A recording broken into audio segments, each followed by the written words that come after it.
Allah'a ait şeyler güzel anlatılmasa bile, anlatamasak bile, güzel dinleyemesek bile tatlıdır Allah'a ait olduğundan ötürü. Allah kainatı kendisini anlatsın diye yaratmış. Bizi de kendisini anlayalım, anlatalım, kendisini gösterelim diye yaratmış. Allah'ın ne meleğe, ne semeye, ne insana, ne kainata ihtiyacı yoktu. Bir nefsihi kelamı vardı, kendi kendine konuşurdu Allah. Hiç lüzum yoktu bize. Bir nefsihi kudreti vardı, kendi zatına taalluk eder taraflarıyla Allah Celle Celaluhu bize ihtiyacı yoktu. İlmi vardı keza, sem'i vardı keza, basarı vardı keza. Şuunat-ı zatiyesi içinde Allah Celle Celaluhu bize ihtiyacı yoktu, müstağni bir zattı, müstağni alel ıtlaktı. Bununla beraber bizim için bizi yarattı, bizim gözümüzle kendini görmek ve göstermek için bizi yarattı. Kulağımızla kendini bize duyurmak, bizde bizi bize duyurmak ve sonra kendini bize duyurmak için kulağımızı yarattı. İnsan olarak bizi yarattı, şuur verdi, kendisini bilelim, ona erelim diye. İhtiyaçsız olan Allah Celle Celaluhu, bizimle, kainatla, Kur'an'la ve insanların mükemmeli olan peygamberlerle, onların diliyle ve haliyle kendisini konuşturuyor. Kendine ait ayatı dile getiriyor. Her şey çıkardığı tarrakalarla, tatlı seslerle, adeta bir senfonizmadaki tatlı musiki gibi Allah'ı anlatıyor Celle Celaluhu.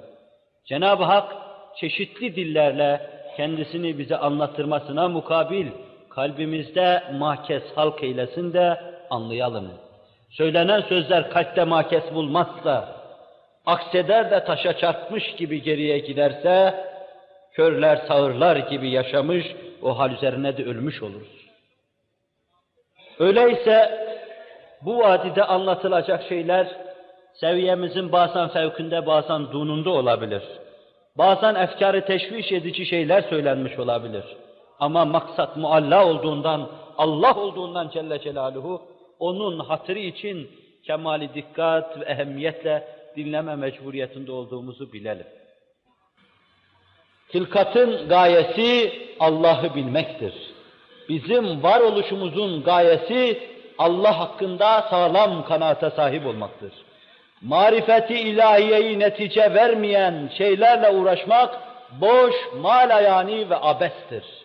Neticede iş Allah marifetine gidip dayanmıyorsa onunla uğraşmak da boş ve abestir.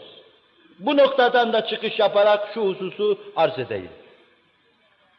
İslam meseleyi bu şekilde ele alırsa, Kur'an bize böyle anlatırsa, Resulü sallallahu aleyhi ve sellem bugüne tercüman olursa bundan şu netice çıkar. İslam bir taraftan insanları ümit kaynağı olan, saadet kaynağı olan, itminan kaynağı olan Allah'a iman ufkuna götürüyor. Beri tarafta götürdüğü yolda demet demet insana marifet kazandırıyor. Çünkü mümin daima araştıracak, daima düşünecek, daima karıştıracak.